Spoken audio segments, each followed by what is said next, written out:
Adiós, patria adorada, región del sol querida, perla del mar de oriente, nuestro perdido Edén. A darte voy alegre la triste mustia vida.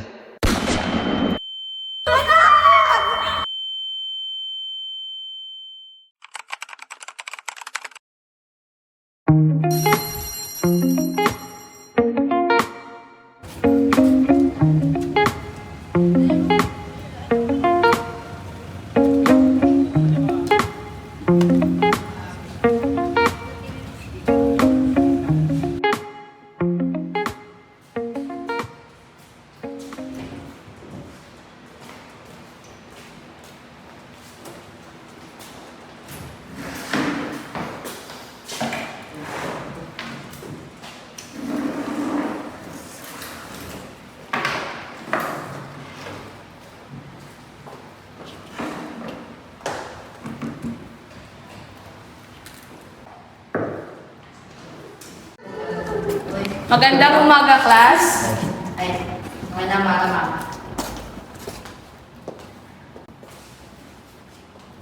Ako nga pala si Binibini Gloria, ang inyong magiging advisor at magiging guro sa subject na Life of Work of Result. Bago tayo magsimula, mag-check muna ako ng inyong attendance. Alcabasa, Present ma'am. Bidano, Absent. Berte, Besin, Present. Memes, Sadhe, Present po. Taroha. Absent po. Okay, bilang panimula ng ating unang klase, nais kong ipakilala sa inyo kung sino si Dr. Jose Rizal. Mayroon akong inihandang maikling presentasyon bilang pagkilala na rin sa ating subject na Rizal.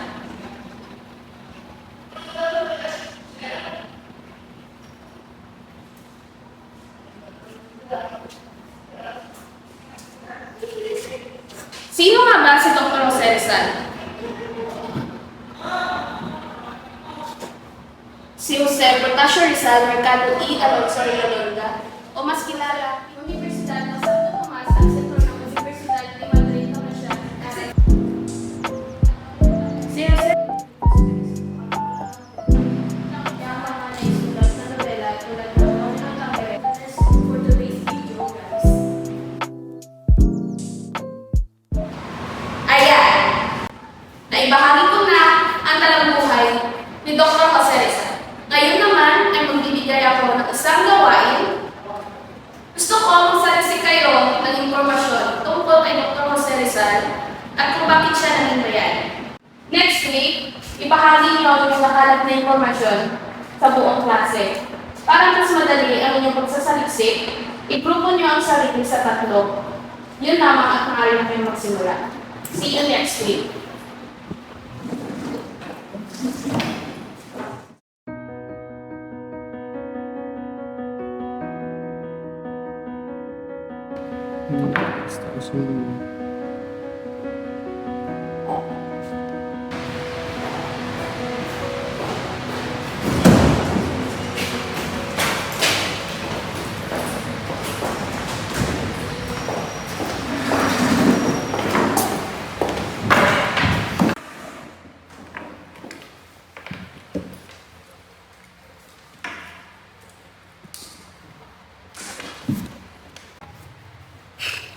Ano ba naman yan? Unang araw pa nga lang ng klase may gawain na kaagad.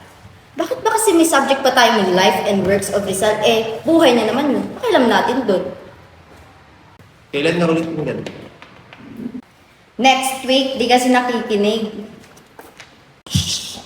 Iingay nyo, pwede bang gawin na lang natin ito ng tahimik? Oo nga, ito kasi. Alam mo ikaw, tumulong ka kaya para naman may ambag ka. Puro ka cellphone.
ultimo ang Diyos?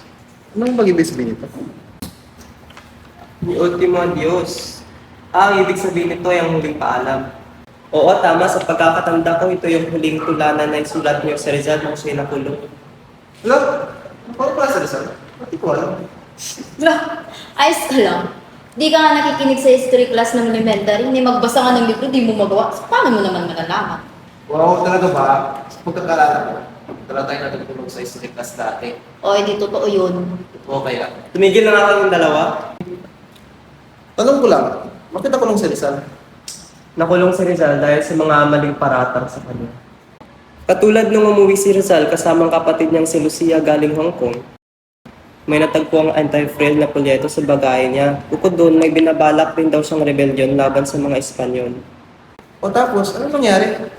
Hindi ko na masyado maalala pero sa pagkakatanda ko nangyari yung pag-aresto kay Rizal noong July 6, 1892.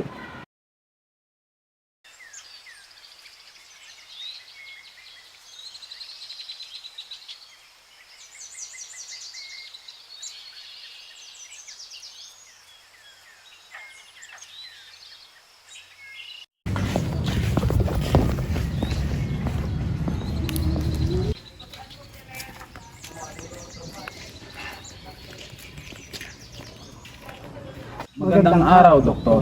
Magandang araw rin sa inyo mga Ginoo. Anong may paglilingkod ko sa inyo? Paumanhin, Doktor. Narito kami sapagkat kami ay natasang ikay dakpin. Tayo na.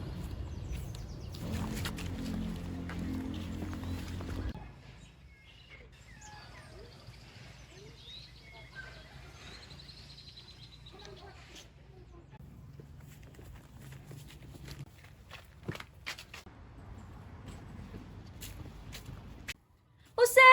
Anak!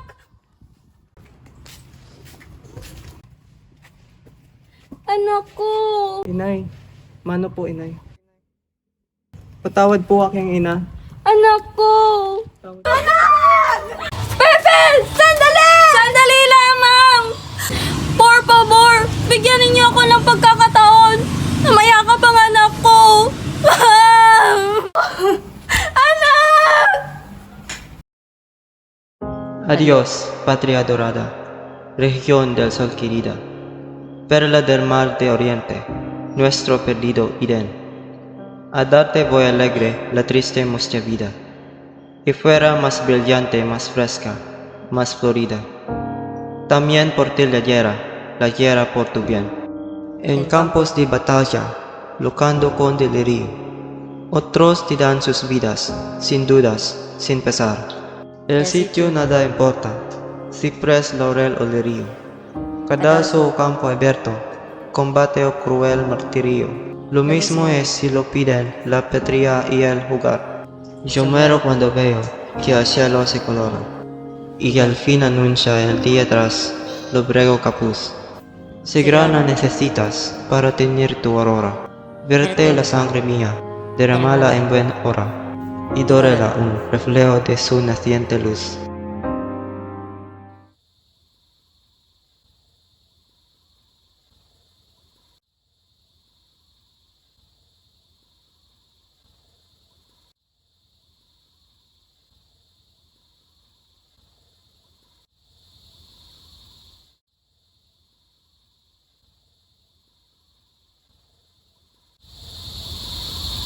Magandang umaga, Doktor. Magandang umaga rin, Teniente. Narinig ko ang hatol at ako'y labis na nalulungkot sa nangyari. Wala tayong magagawa kung yung kanilang nais. Yun pa man, gusto ko magpasalamat sa iyong nagawa sa aking paglilitis. Nais ko rin humingi ng tawad dahil hindi ko nagawang iligtas ka. Ginawa mong lahat, Teniente. At dahil doon, lubos ako magpapasalamat.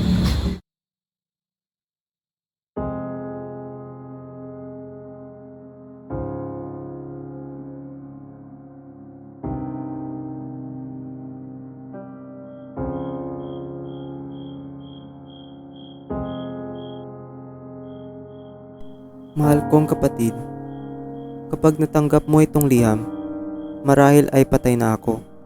Bukas, alas 7 ng umaga ay papaslangin ako. Ngunit, ako ay inosente sa krimen ng rebelyon. Mamamatay akong malinis ang aking konsensya, Paalam, aking pinakamatalik na kaibigan. Huwag ka sanang mag-isip ng masama para lamang iganti ako.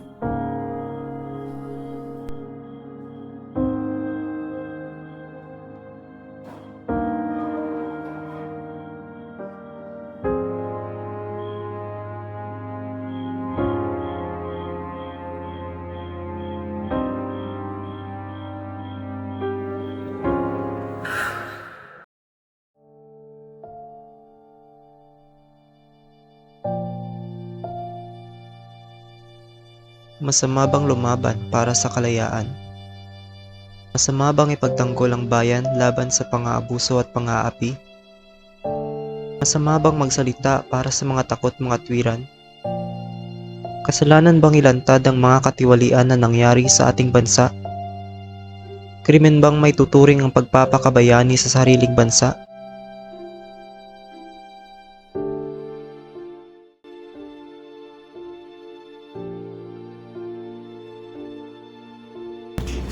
Kapitan Dominguez, nais ko yung paalam sa'yo na napatawad ko na lahat ng aking mga kaaway. Kasama ng mga angkon ng militar na pumatol at pumataw sa akin ng kamatayan.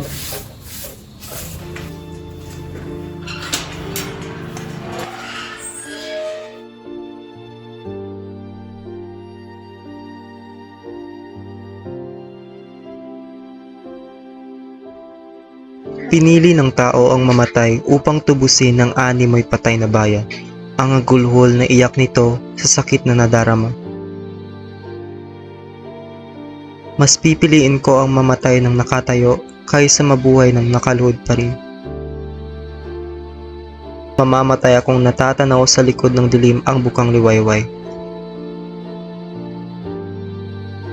Kung kailangan mo ang pulang pangulay, dugo ko'y gamitin sa kapanahunan nang ang liwanag mo ay lalong kuminang.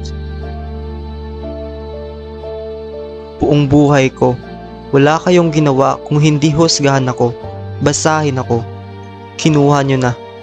Kinuha nyo na ang lahat, pati ang bayan kong pinakamamahal.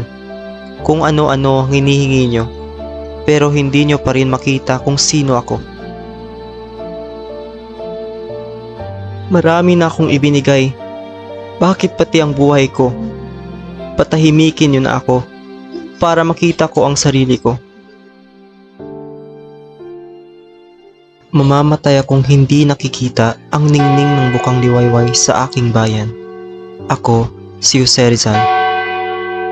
Consumatum est.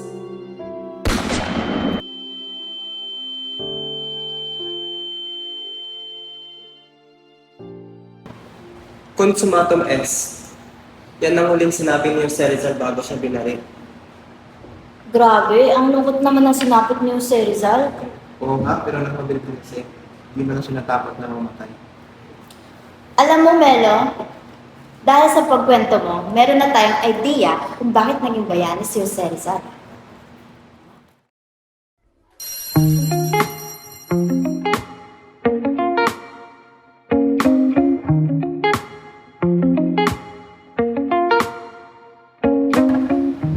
Iyon na lamang. Maraming salamat sa pakikinig.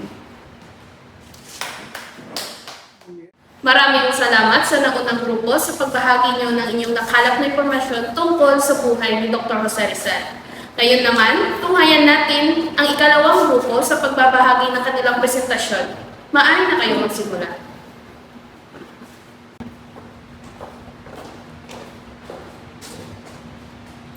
Magandang umaga sa lahat. Ang napili ng aming grupo na ibahagi sa inyo ay tungkol sa huling tulang isinulat ni Dr. Jose Rizal bago siya namatay. Ang tulang ito ay pinamagatan niyang Mi Ultimo Adios sa wikang Espanyol, na ang ibig sabihin ay huling paalam. Ang buhay at mga obra ni Dr. Jose Rizal ay isang patunay na ang buhay na meron tayo ay hiram lamang at hindi natin ito pagmamayari. Ang Mi Ultimo Adios ay isang manifestasyon ni Dr. Jose Rizal upang makatulong sa mga Pilipino. Ninanais niya na makita ang inang bayang kanyang sinilangan na makalaya sa sakit, paghihinagpis, pang-aabuso ng kapangyarihan, liberasyon at higit sa lahat, kalayaan na nararapat lamang sa mga Pilipino. Sa kanyang tulang huling paalam, makikita ang dedikasyon at pagmamahal niya sa bansa. Hiling niya na sana magsilbing inspirasyon sa lahat ang kanyang sakripisyo. Maraming salamat sa pakikinig.